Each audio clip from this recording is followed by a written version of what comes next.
कहानी की शुरुआत पेटुला और टिल्डा नाम की दो लड़कियों को दिखाते हुए होती है, जो एक स्ट्रगलिंग आर्टिस्ट थीं और अपना खर्चा निकालने के लिए ड्रग्स की स्मगलिंग भी करती थीं। लेकिन एक दिन वो दोनों न्यूयॉर्क के एक अपार्टमेंट में ड्रग्स के पैकेट को गिन रही होती हैं। तभी वहाँ पुलिस आ जाती है, जिससे उन्हें अपना सभी सामान और ड्रग्स वगैरह छोड़कर वहाँ से तुरंत भागना पड़ता है। वो दोनों एक ट्रेन में चढ़ जाती हैं। टिल्डा वहाँ पर अकेले बैठकर मैगजीन पढ़ने लगती है, तो वहीं पेटुला अपने ड्रग सप्लायर कोको से फोन पर बात करने के लिए बाथरूम में चली जाती है। कोको उससे कहता है कि मुझे मेरे ड्रग्स के पैसे तुम दोनों से चाहिए, जिसके लिए मैं तुम्हें 48 घंटे का टाइम दे रहा हूँ, क्योंकि पेटुला और टिल्डा ने अपने अपार्टमेंट में ही वो सारा ड्रग्स छोड़ दिया था। अब इन दोनों की बात चल ही रही होती है कि तभी अचानक ट्रेन का टीसी आकर बाथरूम का दरवाजा नॉक करता है। पेटुला के दरवाजा खोलते ही वो पेटुला से ट्रेन की टिकट दिखाने को कहता है, जिस पर पेटुला उसे कहती है कि मेरे पास टिकट नहीं है, लेकिन मैं इसके बदले तुम्हें खुश कर सकती हूँ। जिसके बाद वो दोनों वहीं बाथरूम में इंटीमेट हो जाते हैं। कुछ देर बाद पेटुला टिल्डा के पास आती है और अपनी सीट के नीचे च्युइंगम चिपका देती है और शहर पहुँचते तक वो लोग सो जाते हैं। शहर पहुँचने के बाद वो लोग सड़क पर घूम रहे थे,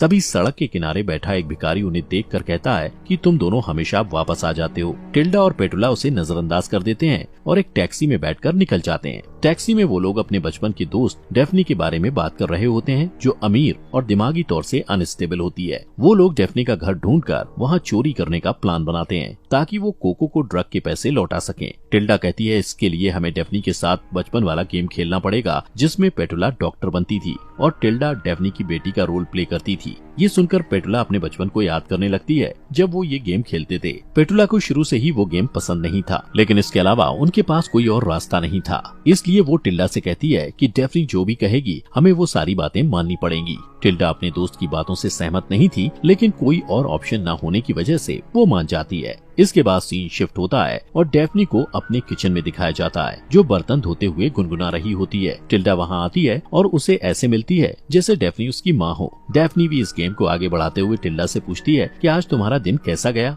टिल्डा कहती है कि आज हमें स्कूल से जल्दी छुट्टी मिल गई और अब मुझे भूख लग रही है। डेफनी उसकी तरफ देखती है और फिर खाना बनाने लगती है। दूसरी तरफ पेटुला बाहर डॉक्टर बनके तैयार होती है। वो अपने सेल फोन को मेल बॉक्स में डाल देती है। इस गेम को खेलने के 3 रूल्स होते हैं। पहला, सबको गेम खेलना होगा। दूसरा, बाहर का कोई भी आदमी इस गेम में अलाउड नहीं होगा। और तीसरा, कोई भी इस गेम को बीच में छोड़कर नहीं जा सकता। सीन शिफ्ट होकर फिर से किचन में आ जाता है और डेफनी टिल्डा के लिए सैंडविच बनाकर सर्व करती है। तभी वो अचानक टिल्डा का हाथ पकड़कर कहती है कि तुम्हारे नाखून कटे हुए नहीं हैं और कितने गंदे हैं। डेफनी टिल्डा के दांत भी चेक करती है और कहती है कि डॉक्टर के पास चेकअप के लिए जाने से पहले तुम्हें ब्रश करना होगा। डेफनी जब वापस आती है तो टिल्डा को उसी पोजीशन में बैठा हुआ पाती है, इसलिए वो उसे डांटने लगती है। टिल्डा अपने नाखून काटने से मना कर देती है, जिससे डेफनी को गुस्सा आता है और वो एक कैंची से उसके नाखून काटने की कोशिश करती है कि तभी पेटुला डोरबेल बजाती है, जिससे टिल्डा बच जाती है। टिल्डा घबराकर मदद के लिए पेटुला के पास जाती है। पेटुला उसे नजरअंदाज करके एक्टिंग जारी रखने को कहती है।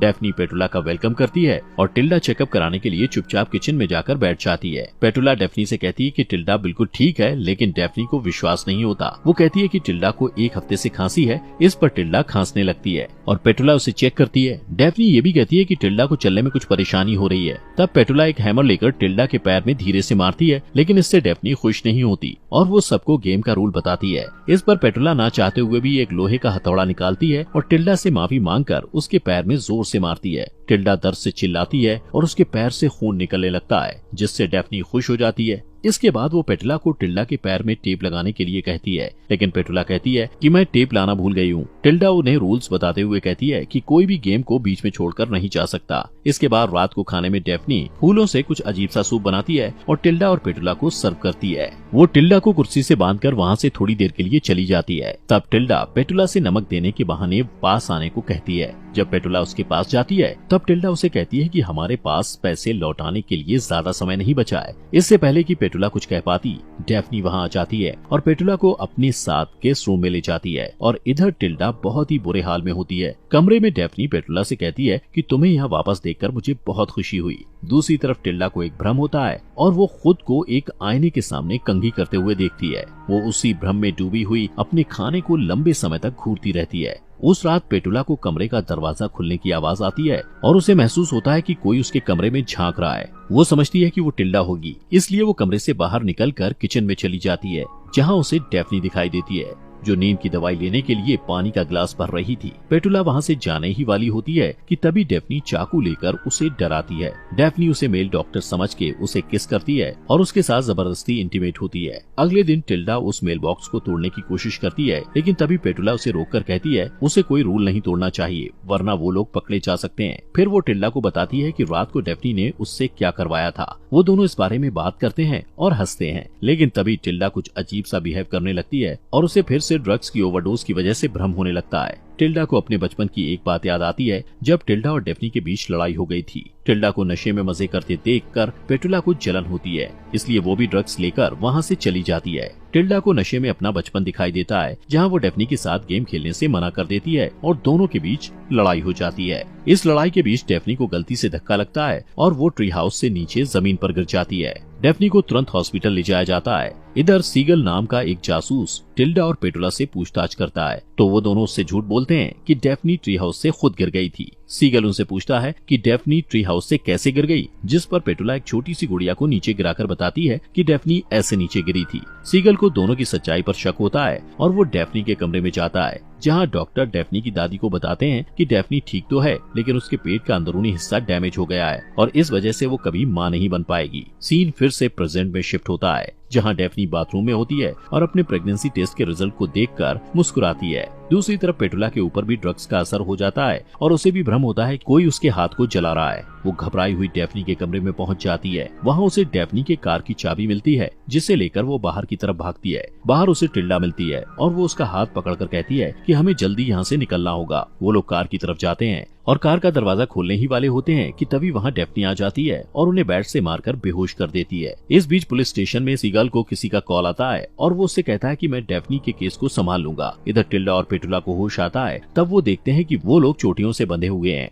डेफ्नी इस खेल को बहुत ज्यादा गंभीर रूप से खेल रही थी और उसे लगता था कि उसकी दोस्त उसकी बेटी है और वो उन दोनों को अपने साथ ही रखना चाहती थी। टिल्डा और पेटुला खुद को आजाद करने की कोशिश करते हैं, पर तभी कोई मेन डोर पर आता है। डेफ्नी दरवाजा खोलती है और उसे सामने सीगल खड़ा दिखाई देता है, जो उससे कहता है कि तुम्हारे पड़ोसियों ने शिकायत की है कि यहाँ से उन्हें किसी के चिल्लाने की आवाज आ रही है। डेफ्नी झूठ बोलती है कि वो अपने नए इलाज की प्रैक्टिस कर रही थी। इस बात से सीगल को शक होता है और वो चारों तरफ नजर दौड़ाता है। वो देखता है कि डेफ्नी के घर की छत से वाटर लीक हो रहा है। इस बहाने से वो उस घर के अंदर आ जाता है और उसकी मौजूदगी से डेफ्नी परेशान हो जाती है। डेफ्नी उससे कहती है कि मैं अपने दादा दादी की मौत से अभी भी सदमे में हूँ, जिस पर सीगल भी शोक जताता है। इसके बाद सीगल जमीन में पड़ी हुई एक तस्वीर उठा लेता है, जिसमें टिल्डा, पेटुला और डेफ्नी की फोटो होती है। वो उसे देखकर पूछता है कि क्या तुम अभी भी इनसे बात करती हो? तब डेफ्नी कहती है कि मेरे दादा दादी का कहना था कि मेरा टिल्डा और पेटुला के साथ रहना ठीक नहीं है और मुझ पर उनका बुरा असर पड़ सकता है, इसलिए मैंने उनसे दूरी बना ली। हालांकि वो अपने दादा दादी की बातें नहीं मानती थी और उसे लगता था कि टिल्डा और पेटुला जीनियस हैं। वो सीगल से ये भी कहती है कि टिल्डा और पेटुला के फरार होने के बाद दुनिया उन्हें याद करेगी। इस बात से सीगल का शक बढ़ जाता है, क्योंकि टिल्डा और पेटुला को फरार हुए कुछ ही समय हुआ था और सरकार उन्हें ढूंढ रही थी। वो डेफ्नी से पूछता है कि तुम्हें टिल्डा और पेटुला के फरार होने के बारे में कैसे पता चला, क्योंकि ये खबर कोई नेशनल न्यूज नहीं है, इसलिए ऐसा नहीं हो सकता कि तुमने इसके बारे में कहीं पढ़ा हो। डेफ्नी के पास इस सवाल का कोई जवाब नहीं होता है, इसलिए वो चुप हो जाती है। तभी सीगल को ऊपर वाले कमरे से कुछ आवाजें आती हैं और वो ऊपर की तरफ जाने लगता है, पर डेफ्नी उसे रोककर कहती है कि पहले तुम मुझे सर्च वारंट दिखाओ। सीगल के पास सर्च वारंट नहीं होता। तब डेफ्नी कहती है कि तुम यहाँ से जा सकते हो। सीगल के पास और कोई रास्ता नहीं था, इसलिए वो जाने लगता है, पर जाने से पहले डेफ्नी को कहता है कि टिल्डा और पेटुला भागे हुए क्रिमिनल्स हैं। उसके जाते ही डेफ्नी घर के सभी रास्तों को बंद कर देती है। दूसरी तरफ टिल्डा और पेटुला को अभी तक घर की तिजोरी नहीं मिली थी। एक दिन नाश्ते से पहले डेफ्नी टिल्डा को हाथ धोने के लिए कहती है। टिल्डा चली जाती है और पेटुला डेफ्नी के साथ अकेली होती है। डेफ्नी पहेलियों में बातें करने लगती है, जिससे पेटुला उलझन में पड़ जाती है। डेफ्नी पेटुला से कहती है कि ये तिजोरी तक पहुंचने के लिए सुराग है और तुम इन पहेलियों के जरिए तिजोरी को ढूंढकर पैसे लेकर यहाँ से जा सकती हो। इसके बाद पेटुला टिल्डा के पास जाने के लिए भागती है, लेकिन किचन के बाहर ही टिल्डा उसे मिल जाती है, जो शुरू से उनकी बातें सुन रही थी। टिल्डा उससे कहती है कि ये पहेलियां तिजोरी तक पहुंचने का सुराग है और इसलिए तुम मुझे यहाँ डेफ्नी के साथ अकेला छोड़कर तिजोरी को ढूंढो। इसके बाद पेटुला एक खिड़की से देखती है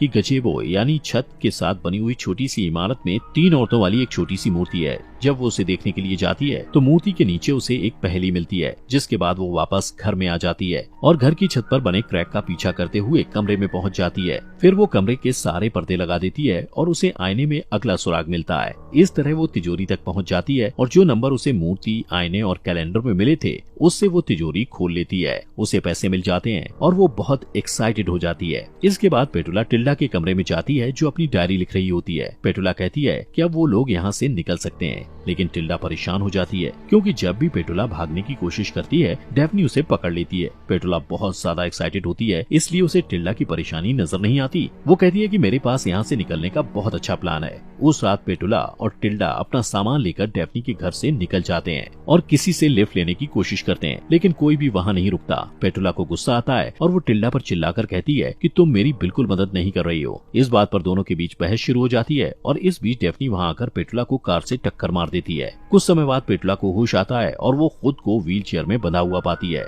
यहाँ पता चलता है कि डेफनी उसे यहाँ से जाने नहीं देना चाहती थी। डेफनी पेटुला को एक कमरे में लेकर जाती है और टिल्डा को एक पिंजरे में बंद कर देती है। वो पेटुला से कहती है कि मुझे अचानक याद आया कि कैसे मैंने अपने दादा दादी को जहर देकर मार दिया था, क्योंकि वो मुझे केयर टेकर रखने के लिए बार बार फोर्स कर रहे थे, जिससे मैं परेशान हो गई थी। उन दोनों को सजा देने से पहले वो पेटुला को एक डरावनी सी मुस्कान के साथ देखती है, जिसे देखकर टिल्डा डर जाती है। इस बीच वो भिखारी जो टिल्डा और पेटुला से पहले मिल चुका था सीगल के पास जाता है और उससे कहता है कि मैंने टिल्डा और पेटुला को कल देखा था। इस दौरान डेफनी टिल्डा और पेटुला को कहती है कि अब तुम लोग यहाँ से जा सकते हो, लेकिन पुलिस तुम्हें ढूंढ रही है। फिर वो उनका मजाक उड़ाते हुए कहती है कि तुम्हारे शरीर के निशान की वजह से सरकार तुम्हें पहचान भी नहीं पाएगी। लेकिन अचानक डेफनी को गुस्सा आ जाता है और वो दोनों को अपने बच्चे के लिए कमरा साफ करने को कहती है। टिल्डा उसे सच्चाई बताते हुए कहती है कि तुम प्रेग्नेंट नहीं हो क्योंकि तुम माँ नहीं बन सकती हो, पर डेफनी कहती है कि मैं बच्चे को अपने पेट में लात मारते हुए महसूस कर सकती हूँ। टिल्डा उससे पूछती है कि तुम्हारे बच्चे का बाप कौन है। डेफनी कहती है कि डॉक्टर इसका बाप है। ये सुनकर टिल्डा अपनी हंसी पर काबू नहीं कर पाती, लेकिन पेटुला एक्टिंग करते हुए डेफनी को कहती है कि तुम्हारे बच्चे का इस दुनिया में आने का टाइम हो गया है, इसलिए तुम्हें ऑपरेशन की जरूरत है। इसके बाद वो दोनों डेफनी को मेडिकल रूम में ले जाकर मेडिकल टूल से उसकी जान लेने की कोशिश करते हैं, लेकिन तभी वहाँ सीगल पहुंच जाता है और टिल्डा और पेटुला को रोकते हुए अपने हाथ सिर के पीछे करके खड़े रहने के लिए कहता है। लेकिन तभी डेफनी उठ जाती है और सीगल पर पीछे से वार कर देती है और टिल्डा भी उसे मारने लगती है, जबकि पेटुला खून से लथपथ सीगल को हाथ लगाने से मना कर देती है और एक हथौड़े से उसे मार देती है। इसके बाद वो लोग सीगल की बॉडी को डेफनी के बगीचे में गाड़ देते हैं और उसकी कार को तालाब में डुबो देते हैं। इसके बाद वो लोग घर वापस आ जाते हैं और नहाने के बाद उनके सारे घाव अपने आप ही गायब हो जाते हैं। पेटुला बाथरूम में डांस करते हुए मन ही मन गुनगुनाती है। इसके बाद वो अपने चेहरे को इतना शेव करती है कि उसके चेहरे से खून निकलने लगता है। दूसरी तरफ टिल्डा और डेफनी माँ बेटी की तरह एक्टिंग करते हैं। टिल्डा खड़ी होती है और सामने की तरफ झुकती है। डेफनी भी ऐसा ही करती है और उन्हें देखकर ऐसा लगता है जैसे उन्होंने कोई परफॉर्मेंस खत्म किया हो। इसके बाद वो तीनों बगीचे में जाते हैं जहाँ टिल्डा खेलती है और पेटुला और डेफनी उस पर नजर रखते हैं। इतने में डेफनी पेटुला को अकेला छोड़ के चली जाती है। पेटुला को पता चलता है कि वो वहाँ अकेली है, तो वो गजेबो की तरफ चली जाती है जहाँ उसे खून से लथपथ सीगल दिखाई देता है और वो उसे देखकर डर जाती है। वो जब इस बारे में टिल्डा और डेफनी को बताती है तो वो दोनों उस पर हंसने लगते हैं। फिर वो लोग घर वापस आ जाते हैं और तभी पेटुला देखती है कि उसका मेल बॉक्स खुला हुआ है जिसमें वही गुड़िया रखी हुई थी जो उसने बचपन में सीगल को दिया था। इन सब से कंफ्यूज होकर पेटुला उस जगह पर जाती है जहां उन लोगों ने सीगल की बॉडी को दफनाया था। वो उस जगह को खोदती है लेकिन वहां उसे सीगल की बॉडी नहीं मिलती। इसके बाद वो फ्रस्ट्रेट होकर वापस घर आकर सोफे पर बैठ जाती है। वो सोफे के नीचे देखती है कि वहाँ उसी तरह की च्युइंगम चिपकी हुई है जैसा उसने ट्रेन की सीट के नीचे चिपकाया था और वहाँ उसी तरह बहुत सारे च्युइंगम चिपके हुए थे। उसे वहाँ टिल्डा की डायरी मिलती है जिसमें वो सब कुछ लिखा होता है जो अब तक उनके साथ हुआ था। तभी वहाँ डेफनी आ जाती है और कहती है कि अच्छा हुआ जो तुम्हें ये डायरी मिल गई, शायद अब तुम ये गेम छोड़कर भागोगी। वो कहती है कि तुम हमेशा गेम्स छोड़कर चली जाती हो और जब वापस आती हो तो तुम्हें कुछ भी याद नहीं रहता। डेफनी उसे अपने हाथ देखने को कहती है जिसमें कुछ निशान होते हैं जो ये बताते हैं कि हर बार गेम छोड़कर जाने पर उसके हाथ पर एक निशान बनाया गया था। पेटुला डर कर टिल्डा से मदद मांगती है जो उसे बताती है कि ट्रेन वाली घटना से लेकर अभी तक जो कुछ भी हुआ है वो असली नहीं बल्कि गेम का ही हिस्सा था। पेटुला रोने लगती है और टिल्डा उससे कहती है कि हमें ये घर छोड़कर जाने की कोई जरूरत नहीं है क्योंकि हमें जिन चीजों की जरूरत है वो सब कुछ यहाँ पर है। यहाँ सच का खुलासा होता है और टिल्डा पेटुला की तरफ हाथ बढ़ाती है जिसे पेटुला थाम लेती है। इसके बाद एक ट्रेन वाले खिलौने को दिखाया जाता है जो वही ट्रेन होती है जिसमें टिल्डा और पेटुला बैठे थे। उन तीनों को पेंटिंग करना भी बहुत पसंद होता है और वो सीगल की ड्राइंग बनाकर उसे इमेजिन करते हैं। इसका मतलब सीगल नाम का कोई जासूस असलियत में नहीं था। इसके बाद वो तीनों खुदकुशी करने का फैसला करते हैं। कोई अपनी कलाई की नस काट कर, कोई छत से लटक कर, तो कोई जहर खाकर अपनी जान दे देता है। लेकिन ये सब भी उनके गेम का ही हिस्सा होता है, जहाँ उनके गेम का दूसरा राउंड खत्म होता है। सीन फिर से शिफ्ट होता है और एक बूढ़ी डेफनी को दिखाया जाता है जो गुनगुनाते हुए बर्तन धो रही होती है कि तभी कोई झुर्रियों वाला हाथ डोरबेल बजाता है। टिल्डा वहाँ आती है और डेफनी से ऐसे मिलती है जैसे वो उसकी माँ हो।